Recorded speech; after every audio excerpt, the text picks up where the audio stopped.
ఈ ఆషాఢ పౌర్ణమికి చాలా అమ్మవారికి ప్రీతైన రోజు. ఎందుకంటే గురుమండల రూపిణి ఆవిడ కదా, లలితా సహస్రం వస్తుంది గురుమండల రూపిణి. కాబట్టి ఆవిడికి కనుక ఆ రోజు ఆషాఢ మాసంలో చేస్తే ఎన్ని కోరికలు కోరినప్పటికీ కూడా తీర్చేస్తుంది అమ్మవారు. ఈ సంకల్పం మనం అందరం కలిసి అమ్మవారికి లలితా పారాయణ చేయాలని సంకల్పం చేశాం. మేము వేలపాఠశాల ఉంది పైన 3వ ఫ్లోర్లో. అమ్మవారి వల్లే, అమ్మవారి దగ్గరే, అమ్మవారి అనుగ్రహంతోనే నడుపుతున్నాం. అమ్మవారికి ఏమైనా చేయాలి కదా అనుకుంటే ఆ రోజు గురు పౌర్ణమి నాడు ఉదయం ప్రారంభించి మరునాడు పొద్దున్న ఉదయం దాకా ఆపకుండా లలిత అమ్మవారికి పారాయణ చేయాలి. లలితా సహస్రనామ పారాయణ, అహోరాత్ర పారాయణ చాలా మంచి కార్యక్రమం. చిన్నవాళ్ళు పెద్దవాళ్ళు అందరూ అన్ని రకాల వాళ్ళు చక్కగా అన్ని కుల మత వర్గ భేదాలు ఏం లేకుండా అందరూ కూడా ఈ లలితా పారాయణలో పాల్గొని ఏదో పగలే వస్తామండి సాయంత్రం రావంటే పారాయణ ఆగిపోతుంది. మళ్ళీ ఆడవాళ్ళతో చూంటేనే అవుతుంది. ఏదో 10 మంది ఆడవాళ్ళు ఉన్నారని చెప్తున్నారు ఇదంతా. పూర్వం లేదమ్మా, దూరం ఉన్న వాళ్ళ సంగతి కాదు, దగ్గర ఉన్న వాళ్ళ సంగతి చెబుతాను. దూరం ఉన్న వాళ్ళు కూడా రావచ్చు అమ్మవారి గుడిలో. లలిత అసలు రాత్రి కాలంలో పూజ చాలా అమ్మవారికి గొప్ప శక్తినిచ్చే పూజ అది. కాళరాత్రి పూజను అమావాస్య ఒక్క అమ్మవారికి చేస్తారు, అర్ధరాత్రి కూడా శివుడికి, ఇంకెవరికి ఏ దేవతలకి ఉండదు. అందుకనే శ్రీచక్రార్చనది అర్ధరాత్రి కూడా చేయడం ఇవన్నీ ఉన్నాయి. అమ్మవారికి రాత్రి సమయం చాలా శక్తివంతమైంది. కాబట్టి నేను చెప్పొచ్చేది ఏంటంటే అహోరాత్ర లలితా పారాయణ మొట్టమొదటిసారిగా పెట్టారు ఇక్కడ. మీరందరూ దయచేసి ఆ అహోరాత్ర పారాయణ ఇక్కడ జరుగుతోంది కాబట్టి ఇక్కడ పొద్దున్న వచ్చిన దగ్గర నుంచి పొద్దున్న ఉదయం పలహారం అంటే 9 గంటలకు పలహారం, అలాగే మధ్యాహ్నం 12 గంటలకు మళ్ళీ పలహారం. లేదు మేము ఉండలేమండి పలహారం పడదంటే భోజనం, 2 ఉంటాయి మధ్యాహ్నం. సాయంత్రం మళ్ళీ పలహారం, రాత్రి 10ంటికి మళ్ళీ అంటే మళ్ళీ 12ంటికి తినకూడదు కాబట్టి 10ంటికి పలహారం. అన్నీ ఇక్కడే ఏర్పాటు చేస్తాం మేము. వేద పాఠశాల తరఫు నుంచి మీకు పలహారాలన్నీ ఏర్పాటు చేస్తాం. ఏమండి పలహారం కాదండి నిద్ర వస్తుంది కదండి రాత్రి పూట అంటే రాత్రి టీ కూడా ఏర్పాటు చేస్తున్నారు.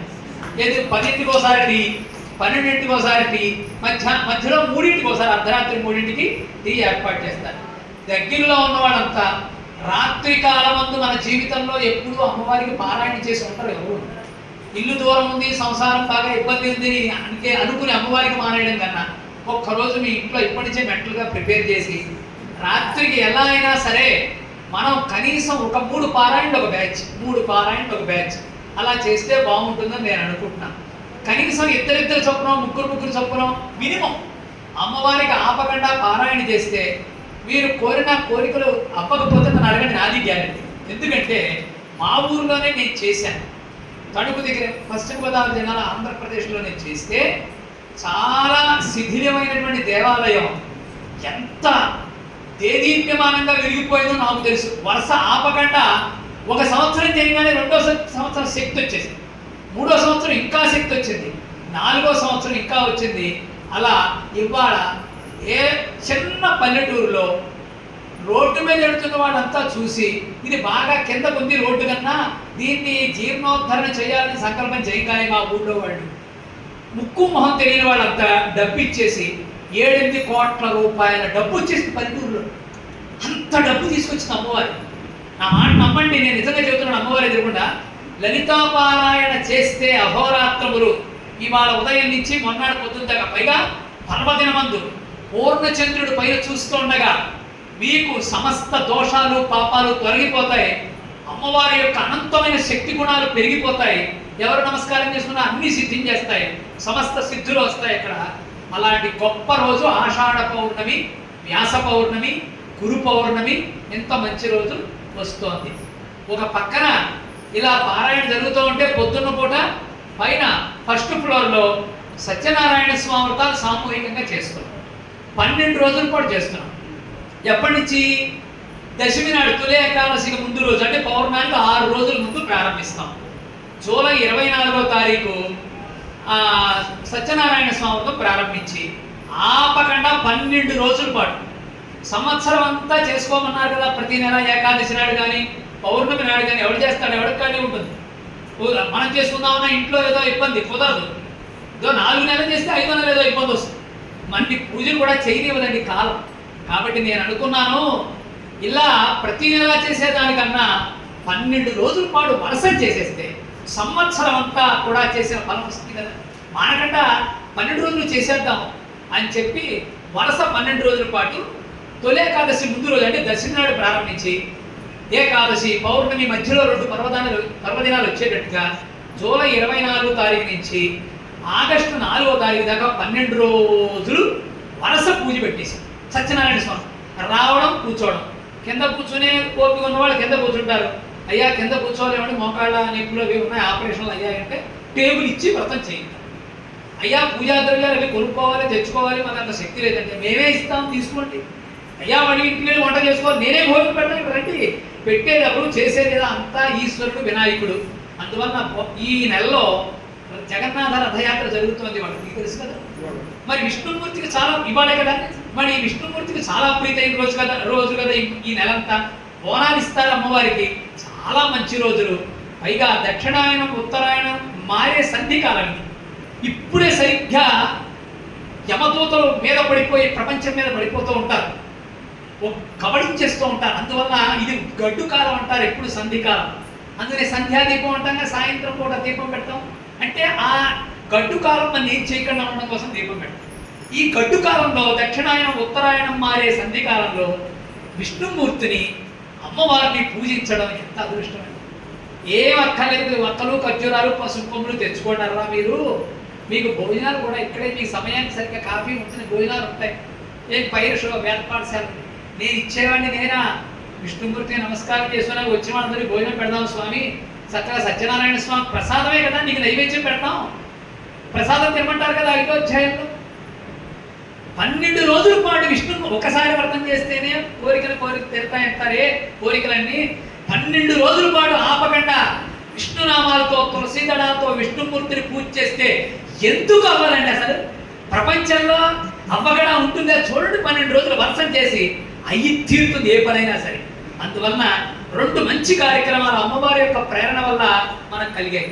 దీని అంతటికి కారణం ఈ లక్షగాదులు పూజ పెట్టారు ఆవిడ. లక్షగాదులు పూజ పెట్టంగానే ఎవరు, మన గుడి కట్టిన విజయలక్ష్మి గారు ట్రస్టీ గారు, చైర్మన్ గారు పెట్టంగానే ఈ పూజ పెట్టంగానే నాకు అనిపించింది, మంచి రోజుల్లో శాకంబరి అవతారం వేసి ఆవిడ చాలా గొప్ప పూజలు లక్షగాదుల పూజ పెట్టారు కదా, మనం కూడా అమ్మవారికి ఏదైనా చేస్తే బాగుంటుంది. అనేక మంది కోరికలు ఉన్నాయి, చాలా ఆరోగ్యాలు కావాలి, అందరికీ పెళ్ళిళ్ళు కావాలి, ఇంట్లో సమస్యలు ఉన్నాయి, ఆర్థిక సమస్యలు, చాలా సమస్యలు. అన్నిటికన్నా ముందు మన ధర్మానికే గ్లాని కలిగిన రోజులు ఇవన్నీ మీకు తెలుసు. రాముడు డబ్బులు తీసుకెళ్ళిపోవడం ఏంటంటే ఇంతకన్నా దారుణం ఉంటుంది. అయోధ్యలో ఎంత కలగన్నాము, ఎన్నేళ్ల నుంచి మనం తపస్సు చేస్తున్నాము, రాముడికి మందిరం రావాలి, మనందరికీ ఇళ్ళు ఉన్నాయి, రాముడికి అయోధ్యలో టెంట్లో పెట్టారు, టెంట్ వేసి షామియానా వేసి దాంట్లో పెట్టారే. అలాంటి రాముడికి అంత దివ్య భవ్య మందిరాన్ని కట్టారే, అంత డబ్బు ఇస్తున్నారే, అన్ని కోట్ల బంగారం ఇచ్చారే. దుర్మార్గులైన వాడు అలా తీసుకెళ్ళిపోవడం ఏమిటి, మన రాముడికి ఇలా జరగడం ఏంటి? మనకు మనస్సు ఎంత బాధేసిందండి. రాముడి యొక్క మొత్తం ద్రవ్యమంతా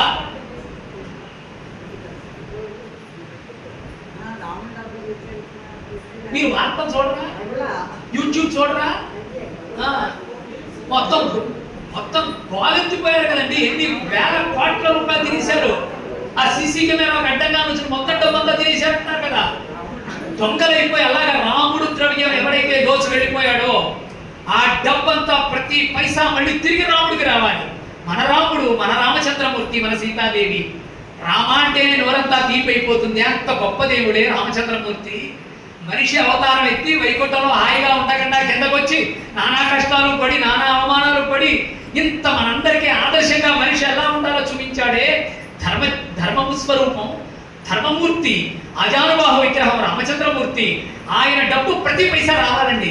12 రోజులు మనం విష్ణుమూర్తిని పూజ చేసి ఆయన డబ్బు ఆయన తెచ్చుకోవాలని విష్ణుమూర్తిని ప్రార్థించలేమా? ఆయన చేతిలో సుదర్శన చక్రాన్ని విడిచిపెట్టి ఆ దొంగలు ఎవరైతే పట్టుకెళ్ళారో వాళ్ళంతా తీసుకొచ్చి ఇమ్మని మనం ప్రార్థించలేమండి. కాబట్టి ఇంకా ఏ గుళ్ళో కూడా ఇలా జరగకూడదు. ఏ గుళ్ళో దేవుడు ద్రవ్యం తీసుకోవాలన్నా ఆ మహావిష్ణువు సుదర్శన చక్రాన్ని వదిలిపెట్టాలి అనే సంకల్పంతో 12 రోజులు చేద్దామని నా సంకల్పం. మీరందరికీ ఏమంటే ఇలాగా అన్ని ఏర్పాట్లు చేస్తారు, భోజనాలు పెడతారు, కాఫీలు ఇస్తారు, టీలు ఇస్తారు, రాత్రిపూట ఇచ్చేస్తారు, ఇది ఇచ్చేస్తారు, ఎవరైనా చెబుతాడా? అందుకని ఎందుకు చెప్పానంటే ఇదంతా రాముడి మీద ఉండే ప్రేమతో, రాముడి మీద ఉండే భక్తి విశ్వాసాలతో మీ అందరికీ చెబుతున్నాను, సద్వినియోగం చేసుకోండి. రేపు 24వ తారీఖు ఇక్కడ బోర్డులు పెడదామంటే టైం సరిపోలేదు. అన్నీ చాలా వ్యవస్థ కదండి. ఒక 2 మనుషులు మన ఇంట్లో ఒకరికి ఎవరికైనా భోజనం పెట్టాలంటే కూరలు ఉన్నాయా, మినప్పప్పు ఉందా, కందిపప్పు ఉందా, గ్యాస్ ఉందా, పాలు ఉన్నా, ఇన్ని చూసుకోవాలి. మరి ఇంతమందికి భోజనం ఎక్కడ పెడతాడు? పెట్టేది విష్ణుమూర్తి, తెచ్చేది విష్ణుమూర్తి, చూసేది అమ్మ. మనందరికీ అన్నపూర్ణై 12 రోజుల పాటు అన్నం పెడుతుంది లలిత మహాత్రిపుర సుందరి దేవి. కాబట్టి మీరందరూ 12 రోజుల పాటు మీకు తెలిసిన వాళ్ళకు కూడా, ఎవరో వీడియో తీశారు మంత్రులు గారు, ఈ వీడియో మీకు పంపిస్తారు. అందరికీ ఫ్రీ. పూజా ద్రవ్యాలు అక్కడే తెచ్చుకోండి. కలశం కూడా నేనే ఇస్తాను, కలశం తీసుకోండి. కొబ్బరికాయలు, పూజా ద్రవ్యాలు మాత్రమే మీరు తెచ్చుకోండి. ఎందుకంటే ఉచితంగా, మరీ ఉచితంగా మేము చేయడం ఫ్రీ, చేయించడం అంతా ఫ్రీ. చూడండి, అలా చేసుకోండి.